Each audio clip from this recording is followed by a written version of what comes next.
Like a splash of cold water in the face, Aquaman has arrived. And though it's great, it's also a little confusing, jammed with a century's worth of undersea exposition. Don't worry though, we're here to help you keep track of all those lost tribes and strange artifacts. So grab your life preserver, because here's a spoiler-filled explanation of the ending of Aquaman. Arthur and Mera's search for the legendary lost trident of King Atlan took them to some exotic locales, but none were more unexpected than the center of the Earth itself. But longtime comic book fans know that if there's one place you should always expect the unexpected, it's the land of Skartaris. See, in the 1970s DC Comics series The Warlord, it was revealed that Skartaris is a prehistoric jungle world accessible through portals that connect it to Earth. And after the destruction of Atlantis, a band of refugees traveled through one of these portals to Skartaris and founded New Atlantis. Though Aquaman didn't run into any of the citizens of New Atlantis during his brief time on the other side of the portal, it would make sense that the final resting place of Atlan's trident was actually Skartaris, as it would explain the fate of the missing tribe, which opens the door to a whole new world of adventure, quite literally.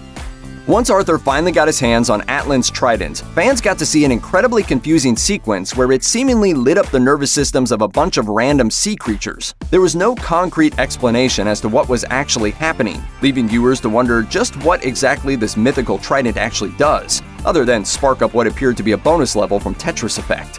Earlier in the film, it said that the trident gave Atlan command of the seas. The prevailing theory is that the trident essentially enhanced Aquaman's natural ability to communicate with sea life, amplifying it to the point where he could exert his will and actually control it. That would explain how he was able to command the Karathan, as well as the shark mounts used by King Orm's forces. It even seemed to extend to the trench-dwelling Atlantean descendants who had devolved back into a more monstrous form. You have to hand it to Princess Mera. Not only did she save Atlantis and the surface world as well, she also managed to free herself from an unwanted political marriage by replacing the ambitious and scheming Prince Orm with the much more suggestible and, well, kinda dumber Arthur. It was a brilliant maneuver from the real power behind the throne. Let's just say you do your best thinking when you're not thinking at all. That was the worst pep talk ever. And Arthur is going to need Mera's political acumen because he's way out of his depth. No pun intended.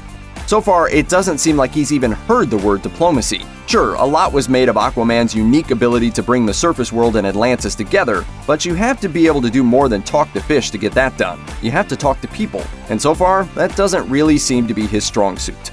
Did anybody really think Black Manta was dead just because his head exploded and he fell hundreds of feet into the angry ocean, bouncing off every single outcropping of rock in Italy on the way down? Of course not. Considering the lengths to which director James Wan went to in order to shoehorn Manta and his original story into a film that didn't need him, there's no way he was going to be written out that easily. So what can fans expect from Manta in future Aquaman films? Well, comic book readers have a pretty good idea, and it ain't pretty.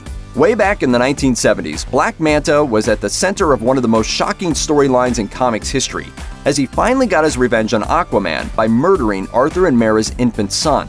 We're not sure a sequel will get quite that dark, but Aquaman's dad is still alive and would seem like a ripe target for Manta's vengeance, especially since the mid-credits scene showed Manta teamed up with Atlantis-obsessed researcher Stephen Shin. In the comics, Shin was a friend of Aquaman's dad who betrayed them both to satisfy his compulsion to find the location of Atlantis. So will things play out similarly in the movies? With Black Manta and Dr. Shin working together, not to mention the continued danger of Prince Orm and the existence of Skartaris, one thing is for sure, Aquaman 2 will have no shortage of plot lines to choose from. Besides giving him the ability to command the creatures of the sea, the Trident of Atlan was also supposed to serve as the ultimate trump card, granting Arthur the title of King of Atlantis. Yet when he showed up with the Trident to try and stop the Atlantean Civil War, surprisingly few people on either side of the battle seemed to actually notice or care, at least at first. It's clear that his goal of uniting the 7 tribes of Atlantis is going to take a whole lot more work than just raising aloft the underwater equivalent of Excalibur.